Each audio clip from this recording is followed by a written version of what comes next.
नमस्कार साथियों, आप सभी का हार्दिक स्वागत है आपके अपने परिवार, आपके अपने YouTube channel RK coaching centre में। दोस्तों, मैं अजय कुमार आज आपका फिर से हार्दिक स्वागत करता हूं एक बहुत ही महत्वपूर्ण अपडेट के साथ। जी, बहुत ही बड़ा अपडेट आया है कोचिंग संस्थानों के विषय में। जो कोचिंग संस्थान हम जहां से कोचिंग लेते हैं, गवर्नमेंट जॉब्स जगह जगह पर आप देख रहे हैं कि बहुत सारे कोचिंग संस्थान खुल चुके हैं। ठीक है, उनकी अपनी अलग अलग फीस होती है, सब कुछ अपना अलग अलग तरीके से हैंडल करते हैं। तो उनके विषय में सरकार ने अब कुछ सख्त नियम बनाए हैं भाई। आइए देखते हैं उनको। कल अखबार में भी आया था, ये देखिए कि कोचिंग संस्थानों का पंजीकरण जरूरी, यानी अब इनको क्या करवाना होगा, रजिस्ट्रेशन करवाना होगा और नियम तोड़ने पर 1 लाख रुपए तक का जुर्माना भी इनको देना पड़ेगा। यानी कुछ नियम बनाए हैं इनके लिए सरकार ने। ये अब अपनी मनमर्जी से कुछ भी नहीं कर सकते। जैसे पढ़ते हैं इस खबर को, क्या है कि डीसी की अध्यक्षता में बनेगा प्राधिकरण, भ्रामक प्रचार भी नहीं कर सकेंगे संस्थान। भ्रामक प्रचार यानी भ्रम में डालने वाले प्रचार की यहाँ से ले लिया तो सिलेक्शन बिल्कुल पक्का है, 100 में से 100 की गारंटी है। ये वाले जो भ्रामक प्रचार हैं वो नहीं कर पाएंगे सेंटर। इसके बाद में देखिए, प्रदेश में मनमर्जी से चलने वाले कोचिंग संस्थानों पर सरकार ने शिकंजा कस दिया है। राज्यपाल की मंजूरी के बाद उच्च शिक्षा विभाग ने कानून को लागू कर दिया है। अब हर कोचिंग संस्थान के लिए पंजीकरण अनिवार्य है, यानी रजिस्ट्रेशन अनिवार्य है। इसे लागू करने के लिए निदेशालय की ओर से निर्देश दिए गए हैं। कोचिंग संस्थानों को डीसी की अध्यक्षता में गठित होने वाले प्राधिकरण में 3 माह में पंजीकरण कराना होगा। राज्य में अपनी शाखाएं संचालित करने वाले संस्थान को अलग से पंजीकरण करवाना होगा। ठीक है, पाठ्यक्रम की पूरी जानकारी देनी होगी। बताना होगा कि ट्यूशन फीस कितनी है, मतलब क्या क्या पढ़ाया जाएगा वो भी बताना होगा। फीस कितनी है वो भी बताना होगा। इसके बाद कितनी वापसी योग्य है, कि अगर कोई स्टूडेंट बाई चांस आगे कंटिन्यू नहीं कर पाता तो कितनी फीस वापस, यानी ये सब कुछ अब क्लियर होगा।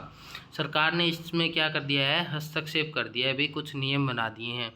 कितने लेक्चर होंगे, ठीक है, समूह चर्चा कैसे होगी, शिक्षकों का पूरा बायोडाटा देना होगा भी। शिक्षक आपने जो रखे हैं उन्होंने क्या क्या कर रखा है, कौन सी डिग्रियां कर रखी है, ठीक है, कहाँ से हैं, क्या करते हैं। प्रत्येक बैच के अधिकतम छात्रों की संख्या बतानी होगी, कि एक बैच में आपके पास अधिकतम कितने छात्र हैं।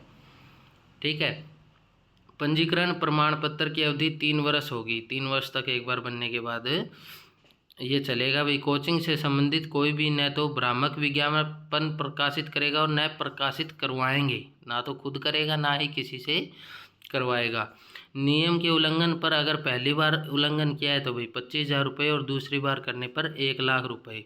यदि फिर बार बार नियम तोड़े जाते हैं तो पंजीकरण क्या है, रजिस्ट्रेशन उस संस्थान का क्या कर दिया जाएगा, रद्द कर दिया जाएगा। ठीक है, अपीलीय प्राधिकरण में शिकायत कर सकेंगे संस्थान। ठीक है, इसके बाद संस्थान को 1.5 माह में मिलेगा पंजीकरण सर्टिफिकेट, यानी उनको एक सर्टिफिकेट दे दिया जाएगा।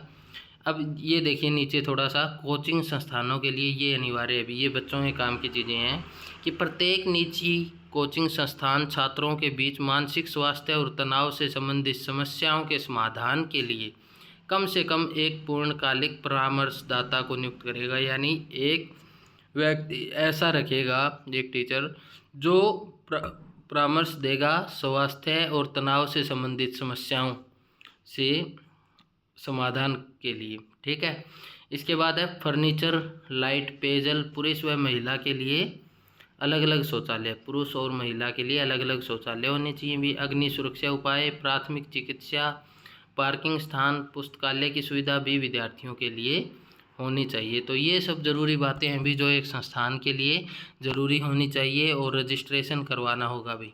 तो ये थी आज की अपडेट। ठीक है, डीसी की अध्यक्षता में बनेगी भी। ठीक है, उससे क्या करवाना होगा, इनको रजिस्ट्रेशन करवाना होगा, हर एक डाटा देना होगा, अपने हर एक टीचर का बायोडाटा देना होगा। ठीक है, इसके बाद ये सुविधाएं, फर्नीचर, लाइट, पेयजल, लाइब्रेरी, अलग अलग शौचालय, ठीक है, तो इस प्रकार की सभी सुविधाएं भी चेक की जाएंगी। कितने लेक्चर होंगे, कितनी फीस होगी, वापसी कितनी करवा, ये सब डिटेल उनको देनी होगी। यानी ये अपनी मन मर्जी से अब सब कुछ नहीं कर सकेंगे। यानी कुछ सेंटर की, देखो सभी के बारे में नहीं बोल रहा मैं कि सभी, कुछ सेंटर बहुत अच्छे भी होते हैं, वो फीस कम भी लेते हैं, कुछ बहुत ज़्यादा भी लेते हैं तो अब ये है ना, अपनी मन मर्जी से नहीं होगा, वहाँ पे एक क्राइटेरिया आ जाएगा। ठीक है, तो ये थी आज की अपडेट दोस्तों। ऐसी है अपडेट जानने के लिए चैनल को सब्सक्राइब कीजिए, बेल आइकन को दबाइए। ठीक है, और अगर आपको वीडियो अच्छा लगा हो तो वीडियो को ज़्यादा से ज़्यादा शेयर कीजिए। धन्यवाद। जय हिंद, जय भारत।